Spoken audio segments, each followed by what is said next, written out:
Halo semuanya, selamat datang kembali di On Road Indonesia.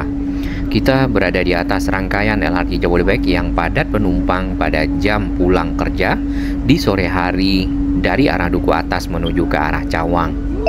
Sebentar lagi kita akan sampai di stasiun Cikoko, dan yang kita perhatikan di sini para penumpang juga banyak yang turun. Nampaknya mereka adalah para penumpang KRL yang akan berpindah moda transportasi dari LRT Jabodebek menggunakan KRL ke arah selatan. Adanya peningkatan jumlah penumpang LRT Jabodebek dari waktu ke waktu sejak dioperasikan, kita melihat bahwasannya LRT Jabodebek telah menjadi pilihan moda transportasi baru bagi masyarakat yang bekerja di kawasan Sudirman, kawasan Rasuna Said, dan juga kawasan-kawasan lainnya di sepanjang Gatot Subroto. Peningkatan jumlah penumpang LRT Jabodebek juga didukung dengan perpanjangan waktu operasional dari LRT itu sendiri.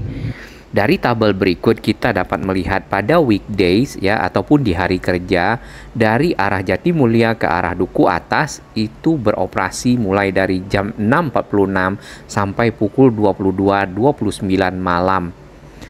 Lalu untuk weekend dari arah Jatimulya ke arah Duku Atas dimulai pukul 6.49 sampai ke pukul 22.36 malam. Dengan total jumlah perjalanan adalah 240 setiap harinya. Baik, kita akan bertanya kepada mbaknya yang ada di sini. Ya udah, oke lah. Tapi udah nggak ada yang maintenance. Udah kelar semua. Thank you. Konfirmasi dari petugas yang ada di sini, keseluruhan rangkaian dari LRT Jabodebek trainsetnya sudah dioperasikan secara penuh, yaitu 27 trainset dari 31 trainset yang ada, 4 biasanya standby. Kemudian berlaku juga tarif promo sampai tanggal 29 Februari, yaitu 3.000 untuk tarif awal dan 20.000 maksimal. Baik, kita akan mulai perjalanan dari akses stasiun LRT Jabodebek Kuningan. Di sini banyak ojol ataupun driver dari roda 2 ojek online yang parkir kendaraannya. Kemudian juga ada yang berjualan. Mudah-mudahan ada satu lokasi khusus bagi para pedagang karena tidak hanya di sekitar stasiun. Kita lihat memang para PKL itu ada yang memakai trotoar untuk berjualan, bahkan sampai kotor. Mudah-mudahan oknum-oknum tersebut makin sadar bahwasannya fasilitas umum harus dijaga. Kemudian juga para driver dari ojek online punya lokasi untuk parkir, tapi tidak di pinggir jalan ataupun tidak diakses masuk ke stasiun.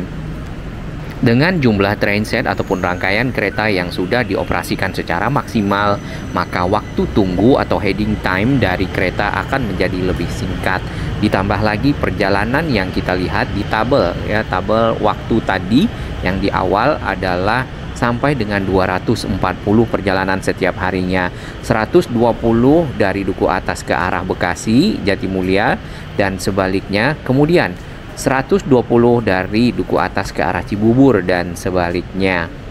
Di beberapa media yang kita perhatikan dan juga di YouTube channel sahabat-sahabat kita, ada permintaan netizen dan juga para pengguna LRT Jabodebek sebelumnya untuk menambah waktu perjalanan ataupun memperpanjang waktu perjalanan sampai ke malam hari, karena mereka ada yang bekerja shift sampai pukul 10 sampai pukul 9 malam, tentunya ingin menaiki moda transportasi yang aman, nyaman untuk bisa sampai di lokasi-lokasi rumah mereka, baik yang ada ke arah Bekasi ataupun yang ke arah Cibubur. Nah, mudah-mudahan kalau kita lihat ini animo ataupun keinginan masyarakat untuk mendapatkan transportasi baru yang nyaman cukup tinggi, LRT Jabodebek dapat diteruskan fase 2-nya ke arah Bogor ke arah Baranang Siang yang pernah kita baca rencananya seperti itu, dan juga ke lokasi-lokasi lainnya.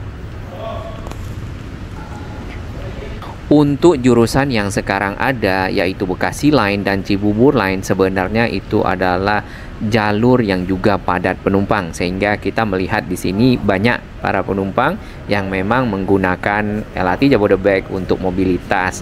Sebelumnya rangkaian dari LRT Jabodebek ini sempat mengalami perbaikan ya pada sisi roda yang aus. Kemudian trainsetnya jumlahnya sampai ke 8 trainset saja yang dioperasikan pada waktu itu ya. Kalau tidak salah itu di bulan Oktober, November, Desember. Kemudian waktu tunggu pada saat rangkaian kereta hanya 8 itu bisa sampai ke 1 jam. Nah, saat ini dengan kereta yang sudah beroperasi penuh rangkaiannya, maka waktu tunggu bervariasi ya, mulai dari 5 sampai 15 menit untuk jalur Duku Atas ke arah Cawang. Karena keretanya ada 2, maka waktu tunggu akan lebih cepat ya. Keretanya ada yang Cikarang Line, ada yang Bekasi Line. Sedangkan mulai dari Cawang sampai ke arah Jatimulya Bekasi atau juga dari Cawang sampai ke arah Cibubur, maka waktu tunggu yang sempat kita dapatkan adalah di 15 menit maksimal. Sejak dari awal pengoperasian LRT Jabodebek ya, kita telah memantau jumlah penumpang, kemudian juga animo penumpang sampailah saat ini. Bahkan sebelum LRT Jabodebek dioperasikan, kita juga memantau pembangunan dari layang LRT-nya, baik yang ada ke arah Cibubur ataupun yang ke arah Jatimulya Bekasi. Nah, dari awal ya memang ada yang pesimis bahwasannya LRT Jabodebek ini akan sepi penumpang. Hal ini mungkin dikarenakan tarif dari LRT Jabodebek yang berada jauh di atas KRL. Nah, untuk KRL ya di tahun 2024 masih 3.000 untuk 25 km pertama, kemudian 1.000 untuk 10 km berikutnya. Nah, sedangkan LRT Jabodebek sendiri saat ini 3.000 untuk tarif awal, kemudian per kilometer itu adalah Rp1.000 dengan angka maksimal di Rp20.000. Namun ternyata dengan berjalannya waktu serta kebutuhan dari para penumpang untuk kenyamanan dan juga jalur yang dilewati, penumpang LRT Jabodebek makin lama juga makin meningkat. Dan di beberapa bulan belakangan setelah semua dioperasikan trainsetnya, ditambah lagi perpanjangan dari waktu operasional, maka ternyata penumpang LRT Jabodebek meningkat ya, ataupun melonjak di 14-25%. Hal ini membuktikan warga Jakarta, Bekasi, Cibubur, dan sekitarnya membutuhkan moda transportasi. Dan yang kita sering coba LRT Jabodebek memang nyaman, dingin, ya, di dalamnya sangat sejuk, dan tentunya sambungan rel ya tidak begitu terasa pada saat kereta melintasi jalur-jalur layang dari LRT Jabodebek. Kemudian lagi pengalaman kita adalah sejak dilakukan maintenance ataupun perawatan terhadap roda yang aus ya, setelah selesai semua kita mencoba kembali untuk sistem pengereman jauh lebih smooth dibandingkan dengan sebelumnya, atau juga sistem akselerasi ya, biasanya kita akan tertarik sedikit ke depan atau juga harus berpegangan cukup kuat pada saat kereta melakukan pengereman. Setelah tadi kita mencoba kereta LRT Jabodebek di sore hari, maka kita akan mencobanya di siang hari. Jumlah penumpang memang tidak sebanyak dari penumpang yang di sore hari ataupun di pagi hari. Kemudian di belokan HR Rasuna Said ya, ini sangat normal, kereta akan menurunkan akselerasinya, kecepatannya, sehingga mencapai satu kecepatan untuk bisa menikung dengan smooth ya ataupun mulus. Penumpang tetap nyaman dan waktu yang dischedulkan ataupun dijadwalkan untuk tiba dan berangkat tetap terpenuhi. Saat ini kita berada di atas long span ataupun bentang panjang lengkung dari arah Gatot Subroto masuk ke jalan HR Rasuna Said yang menikung. Panjang dari lengkung ini adalah 140 meter dan tidak memiliki tiang di bagian tengah. Namun sudah diuji secara lengkap untuk memenuhi segala aspek operasional dan juga aspek keamanan dari LRT Jabodebek itu sendiri. Pada saat kereta masuk ke jalur HR Rasuna Said, ya, rangkaian ini akan akselerasi kembali untuk menuju ke stasiun pertama, yaitu stasiun Kuningan. Kecepatan maksimal dari kereta LRT Jabodebek yang pernah kita ukur di trase ataupun jalur ke arah Cibubur, karena itu juga lurus, ya, adalah di 80 km per jam. Dengan adanya LRT Jabodebek, masyarakat yang ada di Kota Bekasi, masyarakat yang ada di Cibubur yang tadinya mungkin menggunakan kendaraan pribadi mulai berpindah moda transportasi menggunakan LRT Jabodebek, terutama bagi mereka yang memiliki kantor yang dekat dengan stasiun. Hal ini ditambah lagi dengan fasilitas-fasilitas yang disiapkan di setiap stasiun dari arah Bekasi ataupun dari arah Cibubur, dilengkapi dengan parkiran, ya. Memang ada beberapa stasiun yang belum ada parkirannya, namun sebagian sudah memadai dan tentunya dapat menjadi alternatif, ya, bagi para pengguna kendaraan untuk memarkirkan kendaraannya di stasiun dan menaiki LRT Jabodebek menuju ke pusat kota Jakarta, kemudian kembali ke stasiun tersebut dan menaiki kendaraan ke rumah masing-masing. Nah, yang jelas akan menghemat kilometer dari kendaraan itu sendiri dan menghemat BBM. LRT Jabodebek itu berdampingan dengan layang kereta cepat Jakarta-Bandung di sepanjang jalur tol Jakarta Cikampek dari arah Jatimulya ke arah Bekasi. Selain integrasi dengan KRL seperti tadi di awal di Cikoko, di sini juga integrasi LRT Jabodebek dengan halte Transjakarta seperti di jalur LRT Jabodebek di MT Haryono Gatot Subroto dan juga HR Rasuna Said. Meski beririsan, ya, namun sedikit selebihnya Transjakarta akan punya jalur lebih panjang karena sudah jauh di awal. Nah, yang kita harapkan LRT Jabodebek ini juga dapat diteruskan, ya, agar lebih panjang jalurnya serta menjadi pilihan moda transportasi modern yang nyaman bagi masyarakat. Baik, ada sedikit berbeda, ya, peronnya di stasiun LRT Jabodebek Halim. Di sini agak lebih maju ke depan ke arah pintu kereta, ya, karena mungkin stasiun ini terintegrasi dengan stasiun kereta cepat Halim, jadi mungkin modelnya seperti ini. Satu lagi fungsi utama dari LRT Jabodebek saat ini adalah pendukung akses menuju ke stasiun bus ataupun kereta cepat yang ada di Halim. Dengan ketepatan waktu dan terukur, maka masyarakat pengguna kereta cepat Jakarta-Bandung menaiki, ya, LRT Jabodebek menuju ke stasiun Halim. Biasanya mereka akan menggunakan taksi online ataupun juga taksi biasa, atau menggunakan kendaraan roda 2, roda 4 yang diantarkan ataupun yang dijemput. Saat ini bisa menaiki LRT Jabodebek untuk menuju ke stasiun Halim ataupun dari Halim menuju ke pusat kota, ke Bekasi dan Cibubur. Per 13 menit kurang lebih. Per 13 menit. Rangkaiannya udah ada semua. Oh, maksudnya udah nggak yang maintenance. Yang kayak kemarin kan ada maintenance. Udah. Enggak, Pak. Sekarang Berapa rangkaian? Sekarang ada 2 rangkaian sih kalau di sini. Yang ini? Iya. Oh, bukan 27 ya? Bukan, Pak. Makasih ya, Mbak. Ya, sebenarnya itu adalah 27 rangkaian keseluruhan yang sudah dioperasikan karena semuanya sudah normal. Kemudian 4 rangkaian itu untuk standby.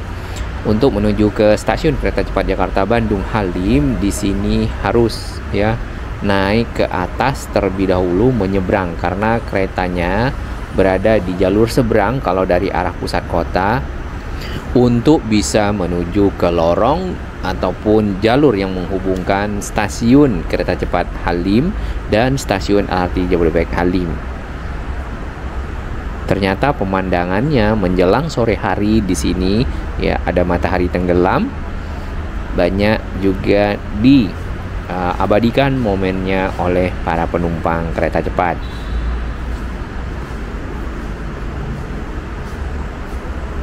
Sedangkan para penumpang yang dari arah Bekasi menggunakan LRT Jabodebek menuju ke Halim tidak perlu naik ke atas, namun bisa langsung turun ke arah gedung penghubung antara kedua stasiun ini. Fasilitas yang ada di sini ada musola, ada tempat menyusui, ya, ada ruang kesehatan, ada ruang tunggu, ada tempat sampah tentunya, ada jadwal LRT Jabodebek. Nah, di sini kita bisa melihat barusan saja kan kita dari arah Duku Atas ke arah Jatimulya. Jatimulya sendiri di sana 13 menit ya, dan berikutnya di 27 menit, berarti waktu tunggu itu sudah 14 menit. Cukup baik dan cukup memadai ya. Mudah-mudahan bisa lebih dekat lagi dan tentunya para penumpang semakin banyak. Terdapat 1 2 3 4 5 6 7 ada 8 gate ya di sini untuk para penumpang keluar masuk ke arah peron dan juga ke arah stasiun kereta cepat. Untuk jarak tempuh dari stasiun LRT Jabodebek sampai ke stasiun kereta cepat Jakarta Bandung ya kurang lebih adalah 200 meter.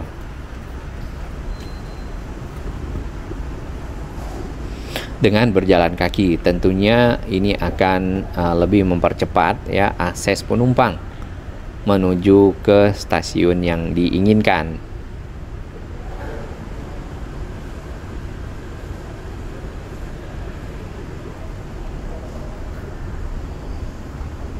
Area bagian gedung penghubung di sini ya nantinya akan ada gerai-gerai yang diisi oleh usaha-usaha dagang ataupun komersial ya seperti Indomaret.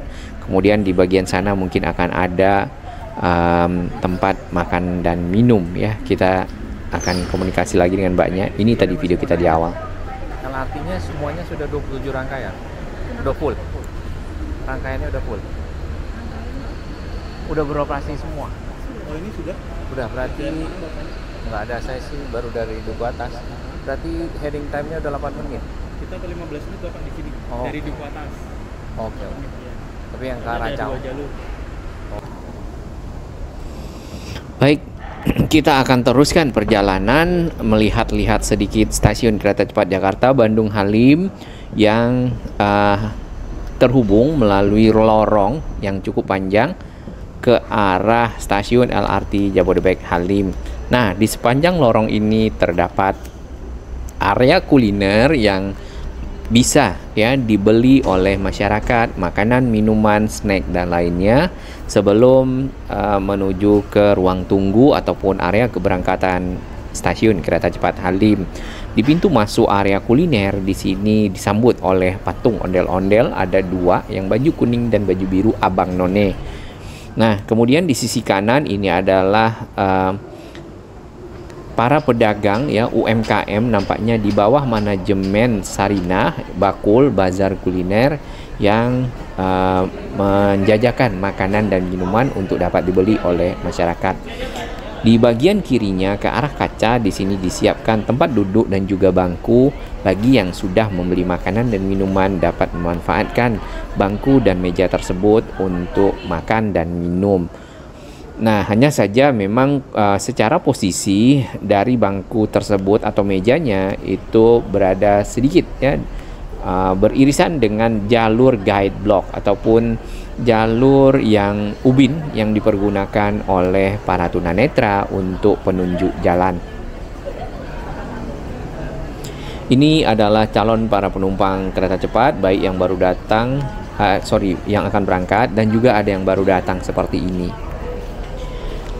Semakin kemari penumpang kereta cepat yang kita lihat mulai banyak membawa barang-barang seperti tas, koper dan lainnya. Biasanya yang awal-awal yang kita lihat masih hanya sekedar mencoba ya. Kemudian ternyata kereta cepat Jakarta Bandung memberikan efisiensi waktu ya, kemudian juga tenaga, mungkin juga biaya untuk yang jumlah orangnya sedikit. Jadinya, kereta cepat telah menjadi pilihan moda transportasi baru untuk menuju ke kota Bandung dan sebaliknya. Bahkan, sudah ada rencana yang dipersiapkan untuk memperpanjang jalur kereta cepat ini ke arah Surabaya dengan tahap awal terlebih dahulu adalah ke Yogyakarta, karena jalur tersebut adalah jalur kereta yang cukup banyak dan ramai penumpangnya. Dengan adanya kereta cepat, maka diharapkan ya ke arah Yogyakarta bisa ditempuh dalam waktu 2 jam, 2 jam setengah ya. Kemudian ke Surabaya 3 jam, 3 jam setengah, akan menjadi efisiensi yang baru dalam segi waktu, tenaga, dan juga hal lainnya untuk para penumpang yang tidak menggunakan pesawat. Ini adalah ruang tunggu di dalam stasiun kereta cepat. Nah, terakhir kita belum lihat lagi perkembangannya, apakah bakso Afung kemudian Polo yang ada di sana sudah dibuka ya. Sedangkan beberapa gerai di bagian dalam di sini sudah semuanya beroperasi. Ini ada Antiane, kemudian ada Kopi Kenangan ya yang kita lihat di bagian dalam setelah penumpang melakukan security check. Moda-moda transportasi baru terus dikembangkan ya di Indonesia dikarenakan memang modernisasi transportasi sangat-sangat diperlukan, mengingat moda transportasi saat ini adalah moda transportasi yang dimulai dari sejak zaman Belanda ya, kemudian dari beberapa jalur itu juga masih ada yang satu jalur belum rel ganda dan cukup berbahaya sebenarnya. Dengan adanya moda transportasi baru ini meletakkan fondasi transportasi Indonesia ke arah yang lebih baik ke depannya, lebih nyaman, lebih cepat ya, karena semua orang menginginkan efisiensi dari waktu ke waktu. Biasanya terutama para pebisnis ya, dengan kecepatan mereka dapat melakukan deal ya. Deal itu kerjasama, meeting dan lainnya lebih banyak dibandingkan dengan menggunakan kendaraan pribadi. Gerai-gerai yang ada di sini nanti akan ada yang punya kios sendiri ya, ada yang mungkin tetap ada di sini. Baik, terima kasih dukungan sahabat semua. Semoga transportasi Indonesia makin maju dan masyarakat mendapatkan manfaatnya.